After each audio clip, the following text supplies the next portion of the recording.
That'd be good. Thank you. Have fun. Have fun as he throws you to the wolves. We have nice wolves. Actually, Bruce, I think the question we have to ask is what kind of beer are you buying us? Whenever it's available tonight, I'd be happy to. Sleeping Giant looks like a local I can favorite. sneak in here and get the camera. Yeah, back. we'll get some cameras lined Of the up. Green Party of Thunder Bay.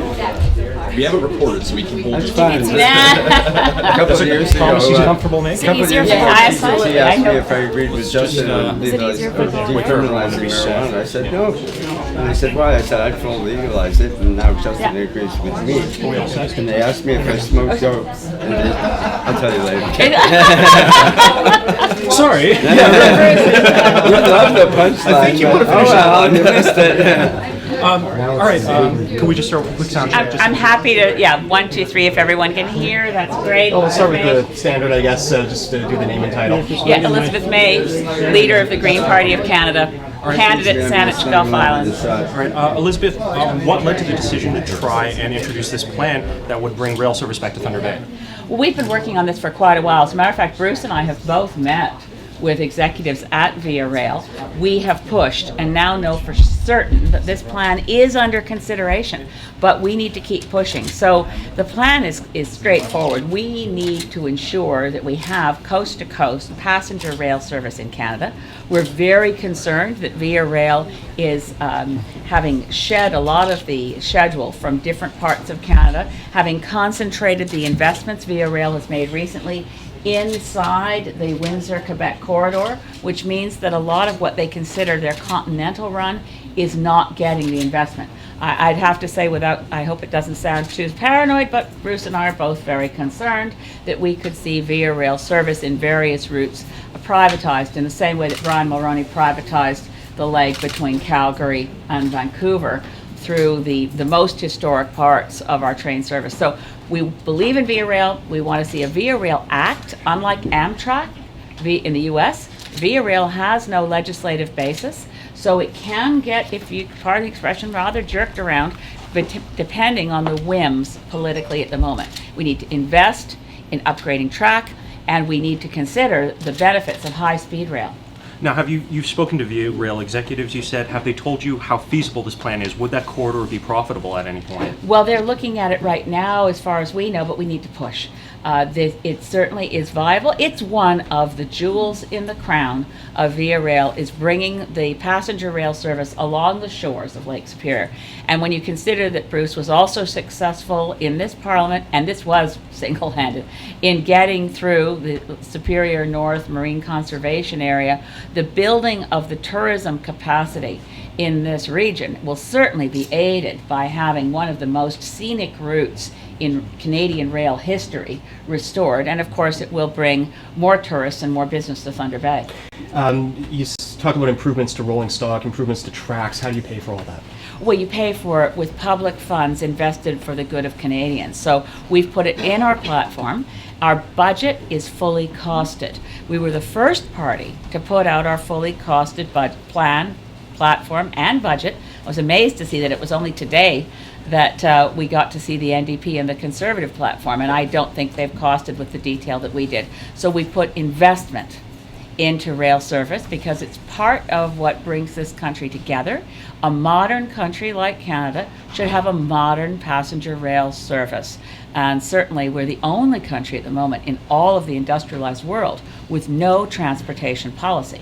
We need a transportation policy within which passenger rail, as well as upgraded and safer freight, is part of the plan. How much is there a costing to how much these upgrades would cost?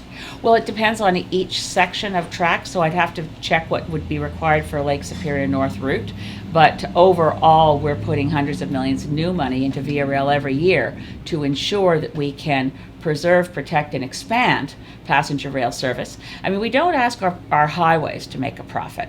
We assume that's part of our transportation system. And I've always found it a curious turn of phrase that you'll hear politicians say, well, we invest in our highways, but we're sick of subsidizing rail. Well, both are investments. Both are for the public good. And in one case, you're able to extract funds from the people who use the system. That's Via Rail. In the other, on the highways, you assume that taxes pay for your highways. So there really shouldn't be a distinction between rail and highways, particularly in the context of a plan to reduce our reliance on fossil fuels, more efficient, speedier. Rail is not just for tourists, it's for Canadians.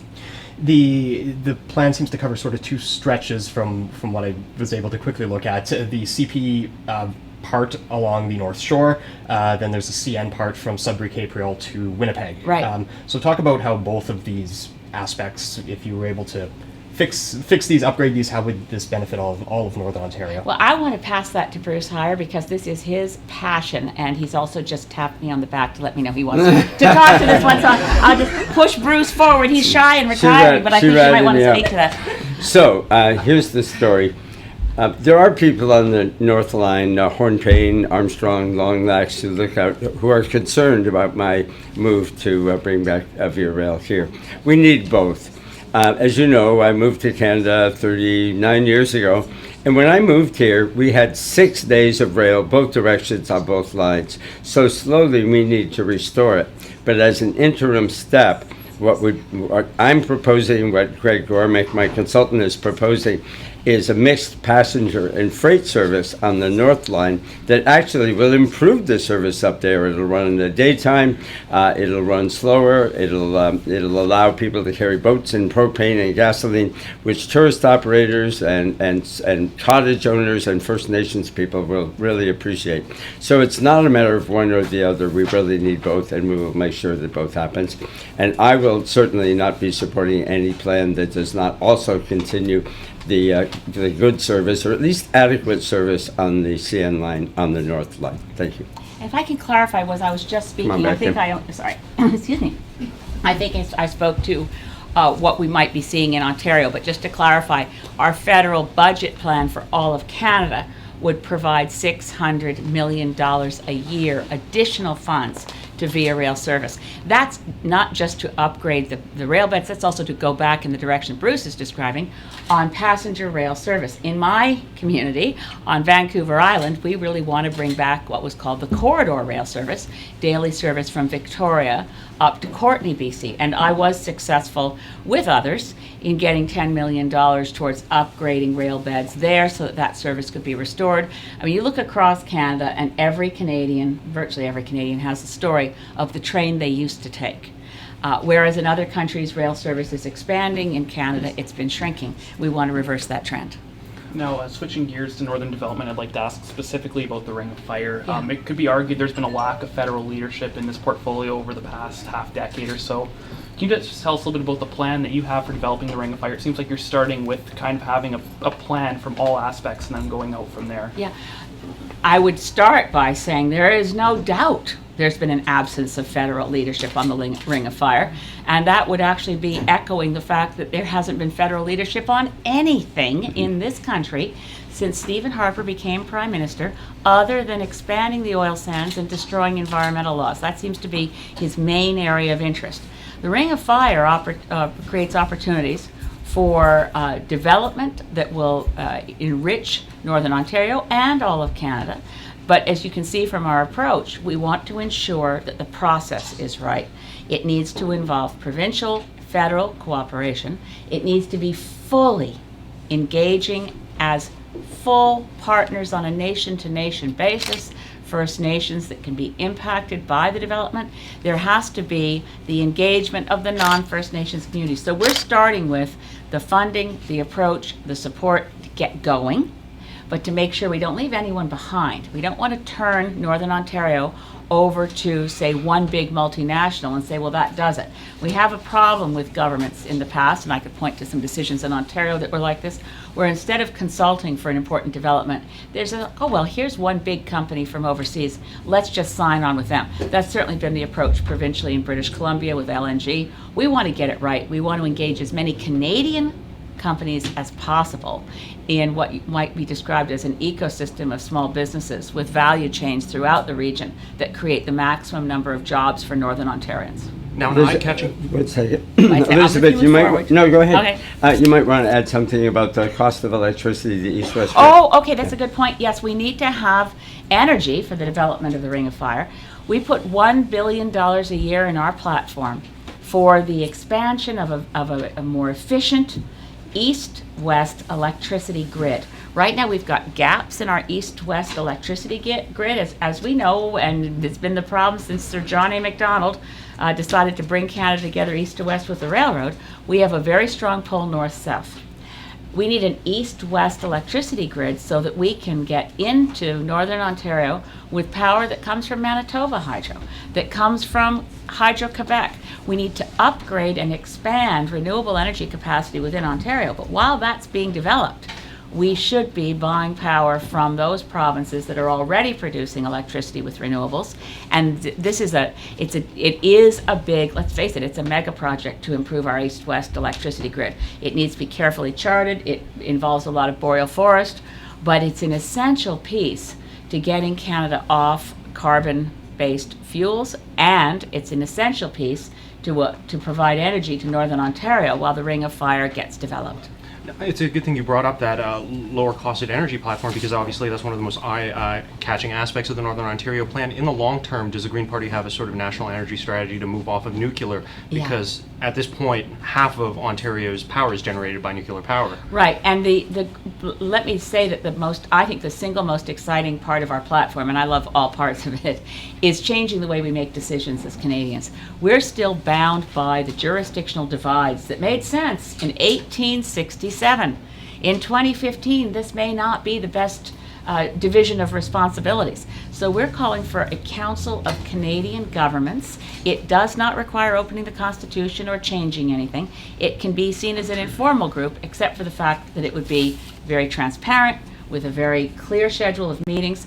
We need the federal government, provincial territorial governments, as well as municipal government representation, as well as First Nations, Métis, and Inuit leadership at the same table on a routine basis, called the Council of Canadian Governments. A very high priority item of business is, what's our national energy policy look like? We don't have one. So when we look at the interests of all provinces, all jurisdictions, how do we make this work for everyone? Well, a national energy policy would move us off nuclear power in Ontario, but we would not be shutting down existing plants, but plants that have reached the end of their useful life. The retubing, for instance, of Point Lepreau in New Brunswick is already over budget. It's already not working. It was, even the New Brunswick Utility Commission at the time said, this is not a good way to spend public funds.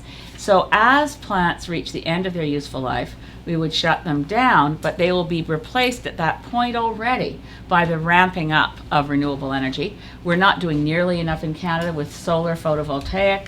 The price of solar has plummeted and is achievable in any part of Canada. So is wind power, but where it's welcomed and communities want wind power, also geothermal, and on our coastlines we can really be leaders globally in tidal powered electricity. So we have a lot more options today than we had when Ontario Hydro basically squandered billions of dollars of public funds in Ontario on nuclear power.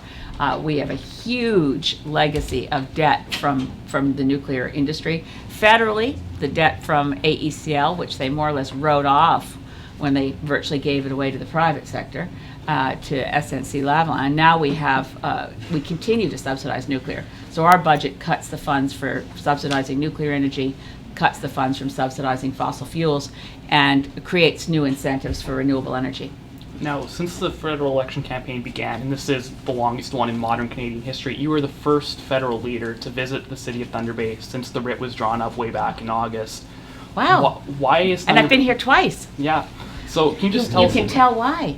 Can you just tell us a little bit about why Thunder Bay matters so much to the Green Party, and just what priorities this has for you going forward into the next Parliament if you're re-elected? Yes.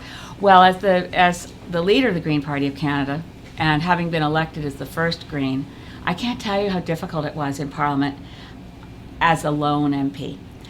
When Bruce first decided he was sick of being punished by the NDP and sat for well over a year as an independent, I'm quite sure that journalists here will not be surprised to know that I spent a lot of time begging him to help me, because it's very, very hard in a very partisan Parliament to get things done.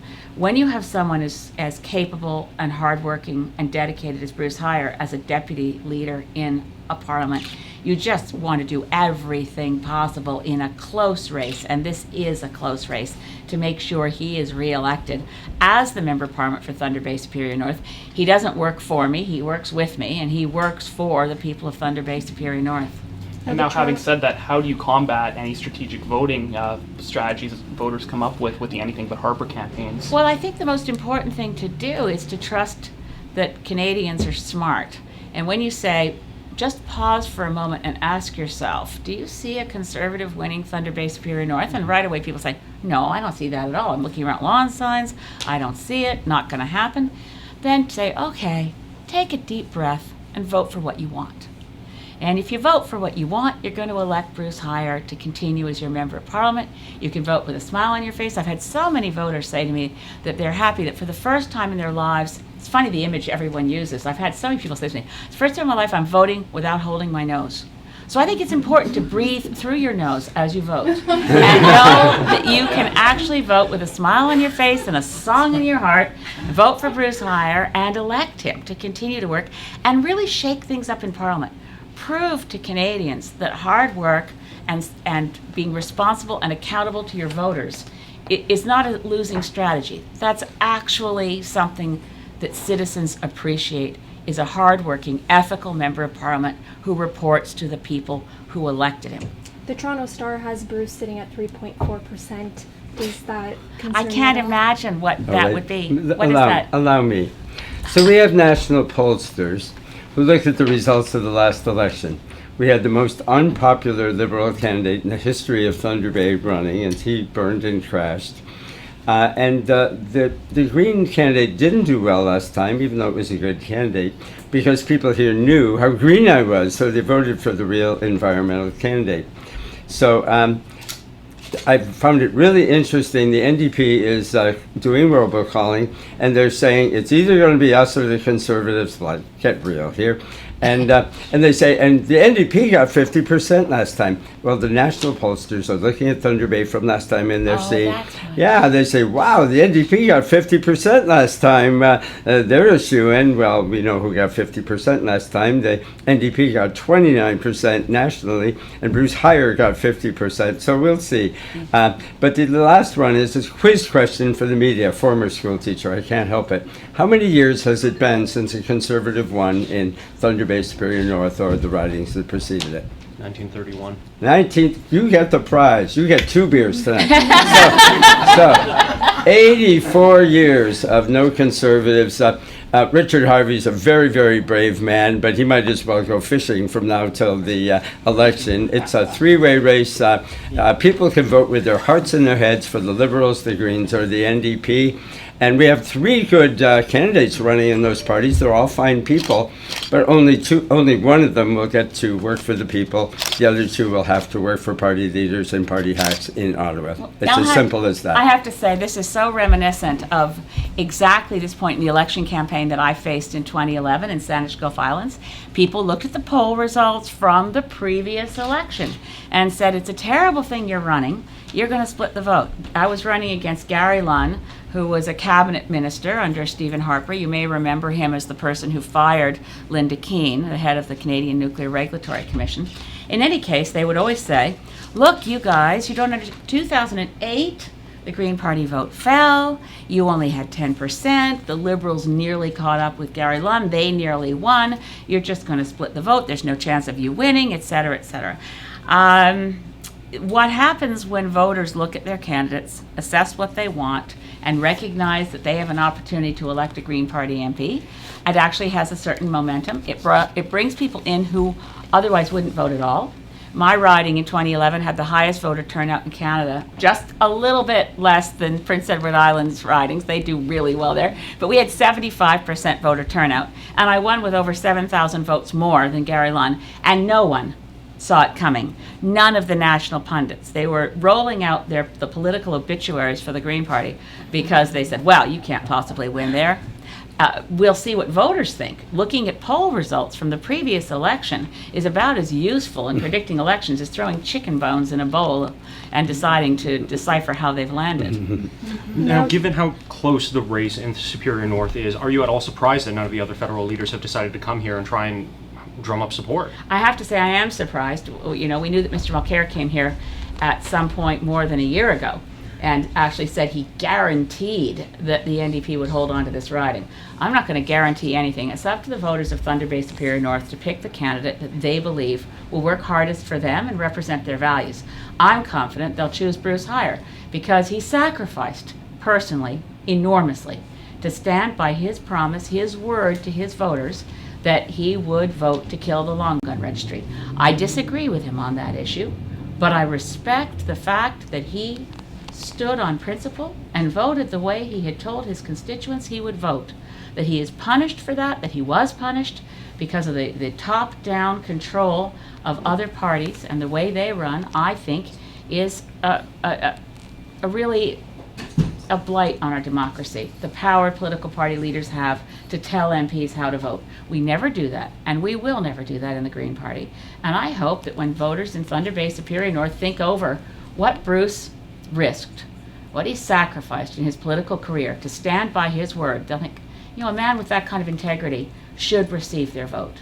Now, we've heard a lot about how the Green Party can hold the balance of power in a minority, but you've also just said that the Green Party will never whip the vote. Do you not see those two being possible contradictions? They could be, but I've got a plan. I'm so glad you asked. As soon as the election is over and we assess who's in our Green Party elected caucus, in order to be able to negotiate with Mr.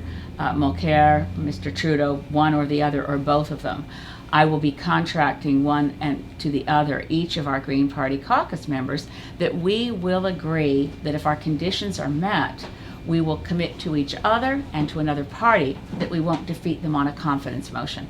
So I need to be able to go to the other party leaders and say, you can count on us.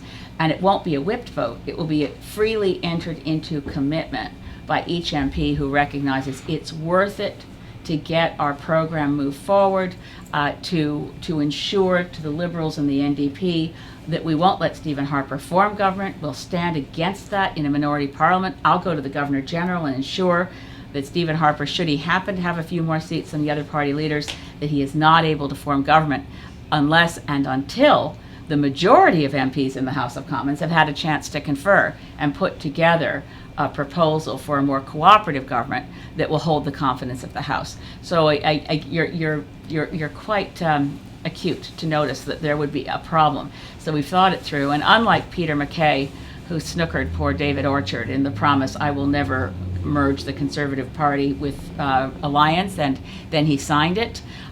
Peter MacKay had gone to law school, so he knew the piece of paper he was signing was worthless.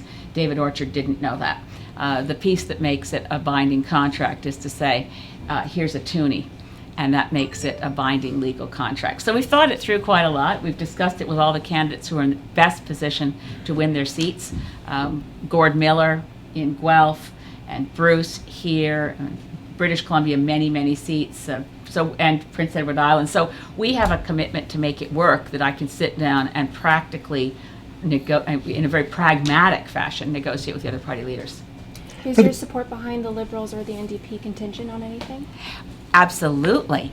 First of all, it'll be up to Canadians to decide how many seats they will give each of those parties, and it's really, I think, should be more a question of the quality of the candidate in each riding, who they elect as their member of parliament. But once we look at who has which balance in the whole scheme of a minority parliament, we won't support any party or party leader unless they're prepared to repeal Bill C-51, the so-called Anti-Terrorist Act, which makes us both less free and less safe. And until they're prepared to live up to their commitments to get rid of first past the post and bring in proportional representation, clearly there's an urgent priority on climate action. We'll be 40 days from the election to going to the negotiations of a full comprehensive global treaty, and we need to make sure that Canada has a much tougher position than the one we currently have, and more detailed and stringent than either of the other opposition parties have brought forward to date. We have the strongest and most detailed policy. We'll want to ensure that's taken forward as Canada's negotiating position going into Paris.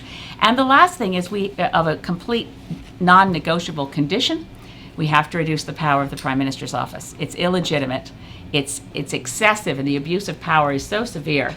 Joe Clark was speaking in my riding in January of this year. So former Prime Minister, former Progressive Conservative Prime Minister Joe Clark said that Stephen Harper is currently violating Magna Carta.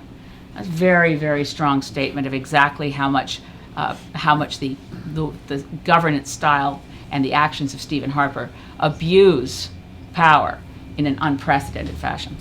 Do you think politics as it's being practiced is driving young people away? So how do we bring them back into the voting process? Well, I'm just so excited. I was at a rally last night in Guelph for Gord Miller, and the news from the campus at University of Guelph, where they set up pop-up election booths, was the students were lined up all weekend, all the last few days, it wasn't weekend, last few days in Guelph, and waiting upwards of 2 hours, 3 hours to vote. So we'll see what happens. I'm hoping youth in this election re-engage. So any young people listening to me right now, please be sure you can go out and vote today and Saturday, Sunday, and Monday from noon to 8. Advance polls are open. Bring extra ID because Stephen Harper has made it harder for you to vote because of the so-called Fair Elections Act. Be prepared, go early, and make sure you exercise your constitutionally protected right to vote. Just bringing it back to your northern policy, as you may know, here in Thunder Bay this week started the beginning of Ontario's biggest inquest into the deaths of 7 First Nations youth. Mm-hmm. Where does funding for Aboriginal communities fit into your northern platform? It's central. You'll notice I've worn every day of this election the pin I have from the Truth and Reconciliation Commission to remind myself constantly, and I was the only leader in the federal debates in which I was included, the only one to always raise the issues of First Nations communities. So funding is clearly a priority for housing, education, clean water, and health care.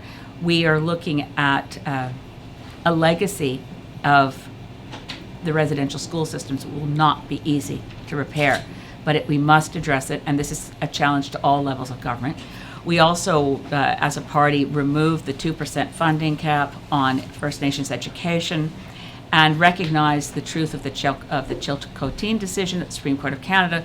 We can't talk about any resource development unless First Nations are at the table and fully engaged. So there are a lot of other elements to our First Nations policy, but I was really so honored that the Assembly of First Nations National Chief, Perry Bellegarde, put out a press release commending the Green Party for speaking to every single one of the election demands of First Nations.